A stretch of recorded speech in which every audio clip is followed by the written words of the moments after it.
Peter Knapp, c'est à vous qu'on doit ce petit film réalisé pour la célèbre émission Dim Dam Dom en 68. Le Centre Pompidou rend hommage à cette émission de télévision. Vous donnerez à cette occasion une conférence. À part ça, vous avez révolutionné la photo de mode dans les années 60-70. Vous avez été le directeur artistique de Elle de 1959 à 1968, en 66. Et vous serez l'invité du Salon de la photo à Paris qui se tiendra du 6 au 10 octobre.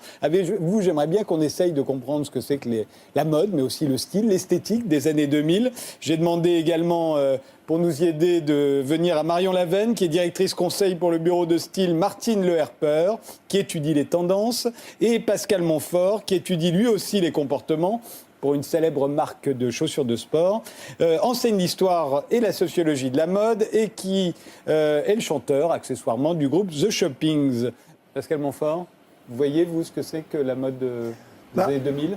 Je vais rebondir un petit peu sur ce qu'on dit Marion et M. Knapp, mais effectivement, on ne peut pas parler d'une mode des années 2000-2010, puisque la mode est de plus en plus plurielle. C'est-à-dire que la mode 2010, c'est une cohabitation de styles, et parfois des styles même les plus hétéroclites, voire même les plus opposés. C'est-à-dire que plus que jamais, il n'y a pas un bon goût, mais le bon goût appartient à l'individu. Chacun va concevoir, construire, chacun a la responsabilité de son propre look. Même si, à contrario, on voit qu'il y a des socio-styles comme ça qui s'établissent. Mais effectivement, il y a plein d'éléments qui sont complexes. Un des changements majeurs, c'est que le créateur de mode, ou le grand couturier, ou en tout cas qui était le leader et la personne dominante du style d'une époque, dans les années 60 ou 70, aujourd'hui n'est qu'un acteur parmi tant d'autres pour faire des propositions de style. C'est-à-dire qu'il y a des jeunes gens, des adolescents, qui se composent des styles parfois chimériques en mélangeant de l'influence venue de telle musique, de l'inspiration venue ça, c'est le mix and match dont elle parlait. De tel athlète. Ouais, mais ça va même au-delà de ça, c'est-à-dire qu'ils le font sans même suivre un quelconque diktat venu du haut, venu de l'industrie de la mode, venu du haut de la pyramide, venu de ce qui se passe dans les défilés.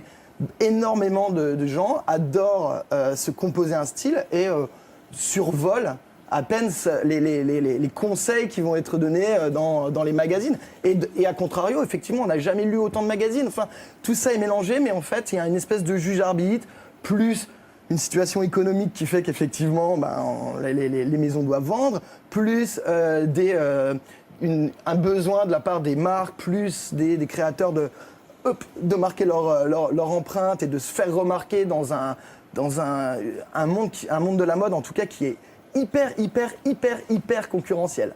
C'est-à-dire que dans une époque où il y avait 5, 10, 15 grands créateurs il y en avait plus autrefois qu'il y en a aujourd'hui. Il y a beaucoup de maisons qui ont fermé aussi. Oui, on parle là de maisons au plus haut de la pyramide, de maisons de couture, certes. Mais aujourd'hui, il y a beaucoup plus de marques de prêt-à-porter. De marques de prêt-à-porter. Et puis spécialisées. Voilà. Et plus spécialisées aussi. Je veux dire que dans ce que vous êtes, je trouve ça intéressant parce que ce n'est pas de la création, la base et la fonctionnalité. Quand on est dans les sports, c'est-à-dire que le vêtement doit être fonctionnel. La mode, ce n'est plus ressembler à tout le monde. Oui, puisque tout le monde veut faire sa propre mode, en fait. Oui. Moi, je pense que... Et néanmoins, assez naturellement, on est toujours dans cette logique de distinction, imitation, rupture, imitation. Mais le but final, c'est de passer inaperçu. Donc il y aura un style des années 2000, on pourra dire, comme il y a un style des années 50 en architecture. Vous pensez ? Alors est-ce que ça va durer 10 ans et est-ce que ça va constituer un style emblématique ? Je pense que là, il y a une cohabitation qui fait qu'il n'y a pas qu'un style. Il y en aura toujours. Il y aura de toute façon des pièces iconiques, voilà, des produits iconiques qui de toute façon marquent tellement les esprits. Et en plus, on sait qu'ils seront démodés puisqu'ils seront changés. D'ailleurs, les marques vous l'annoncent. On sait bien que le iPad donnera lieu au iPad 2, et puis du 3, et puis au 4, et puis à un moment, ça changera.